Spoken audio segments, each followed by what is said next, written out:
Welcome everyone to Weekly News and DW with major tidbits, and the topic for this video is Marcos 2025 senatorial bets. Inilabas na ni President Ferdinand Marcos Jr. ang kanyang senatorial slate para sa paparating na 2025 national and local midterm election under the Alyansa para sa Bagong Pilipinas Party. In the Bagong Pilipinas Convention in Pasay City, si Marcos mismo ang nag-announce ng mga magiging senatorial bets ng Administrasyong Marcos para sa paparating na eleksyon.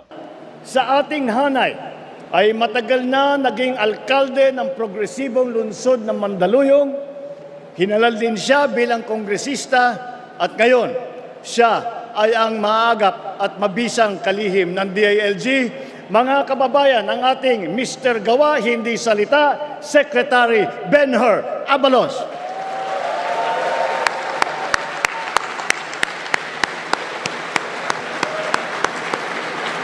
Ang susunod naman ay sumabak din sa Kongreso. Wala sa pulyeto ang pruweba ng kanyang kagalingan. Nasa lungsod na mahusay niyang pinamamahalaan. Mga kababayan, Mayor Abby Binay, hindi pwede ang pwede na, dapat better. Ang susunod naman po ay kinikilala po natin na kumpanyera. Siya rin po ay walang pagod na kampanyera para sa kalusugan ng mamamayan, edukasyon at kabataan. Karapatan ng mga kababaihan. She is a lawyer, an economist, athlete, and a mother. Senator Pia embodies what it means to be a Pinay in action. Mga kababayan, Senator Pia Cayetano.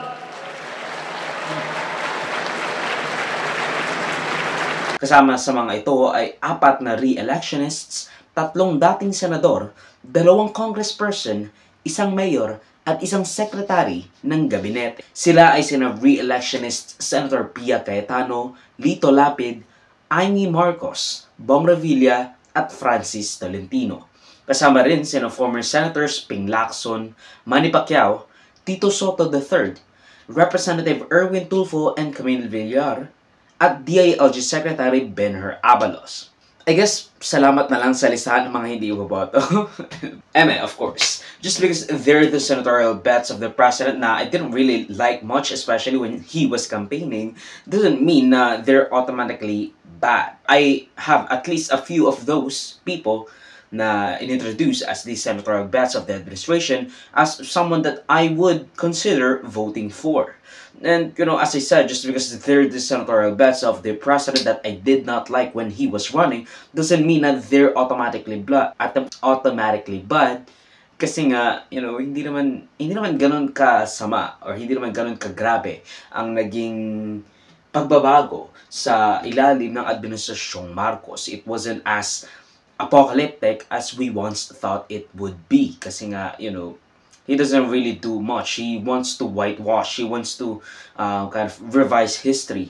Pero that would mean trying to push agendas, trying to push change that would kind of sanitize the Marcos name. And, that's not a bad thing. That's not... Ay isang officer and a gentleman na tapat at buong tapang na naglingkod ng lampas 5 dekada sa taong bayan.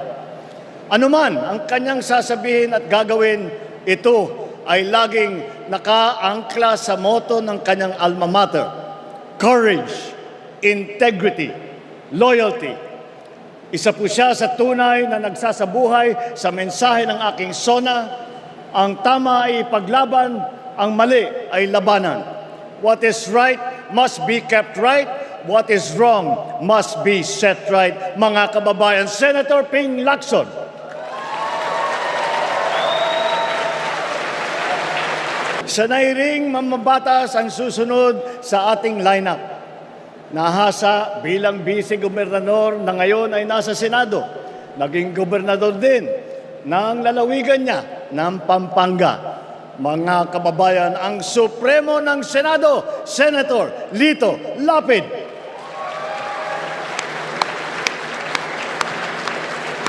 Mga kababayan, kasama din po natin si Senator Amy Marcos na naunahan na ang mga ibang senador at busy na nagkakampanya at hindi makarating ngayong araw na ito. Tanyag hindi lang sa ating bansa, kung hindi sa buong mundo. Ang susunod natin ay ang ating pambansang kamao na nagpamalas ng galing bilang mambabatas, mga kababayan, ang ninong ng bayan, Senator Manny Pacquiao. Yes, that's a bad reason to the ends that we want to achieve, but if we get there, we get there. As we said, or as I think Deng Xiaoping once said, it doesn't matter if the cat is red, it doesn't matter if the cat is black or white as long as it catches the mouse or the mice. Basta yun, kahit ano ang motivation niya sa pagpapabago or pagpapaganda in quotes ng Pilipinas it doesn't really matter as long as the end point is gaganda ang Pilipinas. It's just that yes, I am against the historical revisionism and all that stuff, especially sa pagpaplakas niya ng political machinery niya patungkol sa fake news, misinformation, and disinformation campaigns na talamak nung siya'y tumakbo as the President of the Philippines. Now, mga kakamping, I am not your enemy, but I am also not one of you.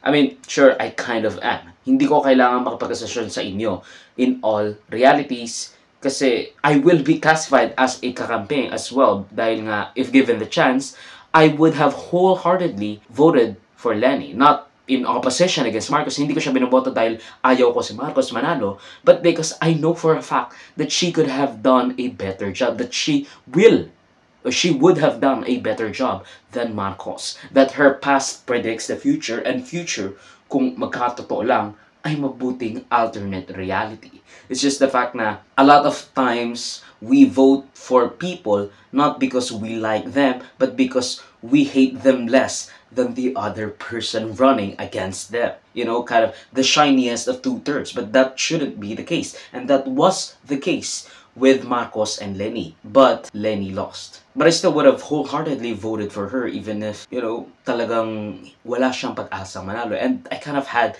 that thought already kasi nga, the political machinery of the Marcoses and the Dutertes are just too big. Pero again, the only reason why I do not like Marcos Jr. aside from many incredible antagonistic at objectionable stuff ay dahil dahil sa kanyang pag-whitewash ng kanyang kasaysayan, especially ng kasaysayan ng Pilipinas, kasama na ang kanyang kilala naman sa marami niyang ginagampanang papel sa iba't ibang larangan. Pero ang pinakamahalaga ay ang pagiging lingkod bayan. Vice Gobernador, pinuno ng ahensya ng gobyerno, senador, talaga namang action star sa pelikula, action din sa tunay na buhay, mga kababayan, Senator Bong Revilla.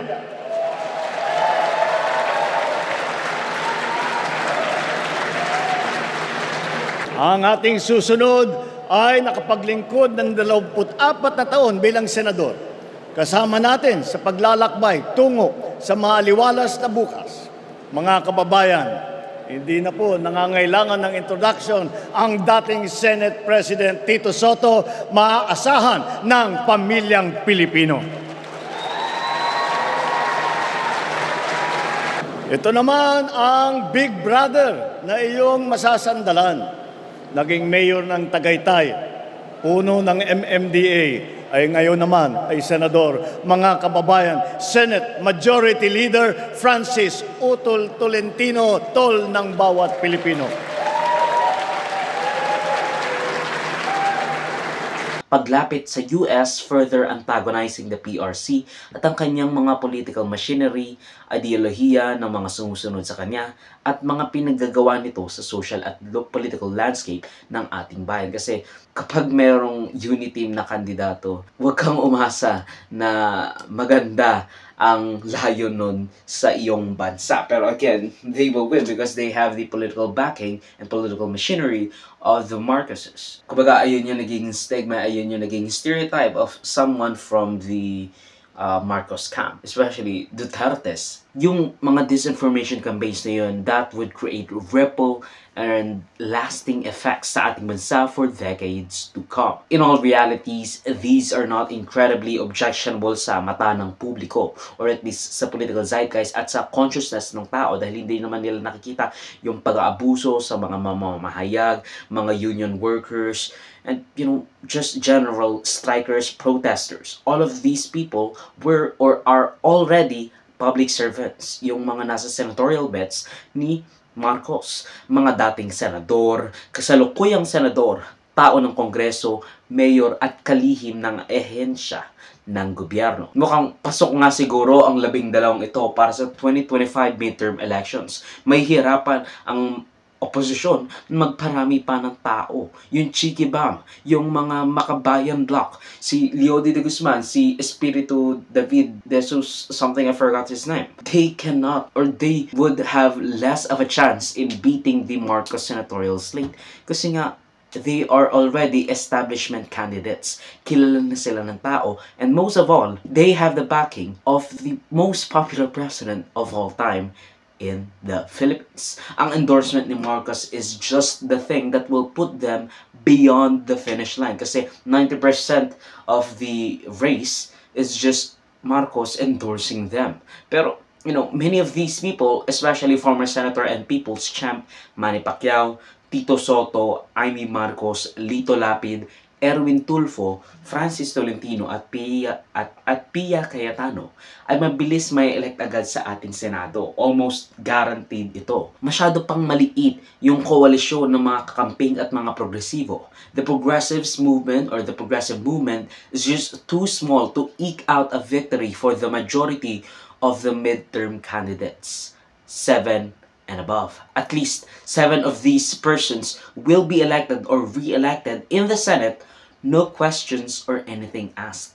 Ganon kalakas ang makinarya ng mga Marcos. Isa lang talaga sa magiging pinaka-nakakatakot na mangyayari dito is if kung manalo lahat ng mga kandidato ng administrasyon, of which of them might, magiging patuloy ang tradisyon ng political dynasty at celebrity culture sa loob ng lehislatibo. Now, you might ask me, ano ang ibig sabihin nun?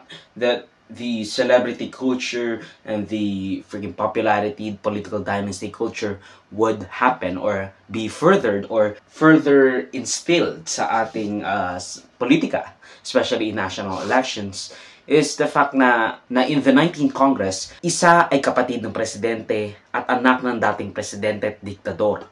Isang anak ng dating vice-presidente at prominenteng political family sa isa sa pinakamayamang. Ang susunod kong ipapakilala sa inyo ay isang public servant na noon ay madalas kong masabihan na ang ama ng saklolo.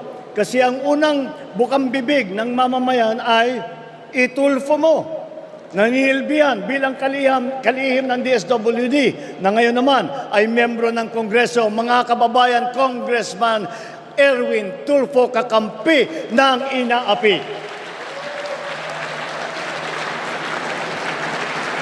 Ngayon, ang aking ika-12 na sa hanay ng pamalas ng husay sa pamumuna, hindi lamang sa pamahalaan, kundi pati sa mga kumpanyang nagbibigay serbisyo sa ating publiko. Mga kababayan, Deputy Speaker Camille Villar, ang bagong boses para sa bagong bukas.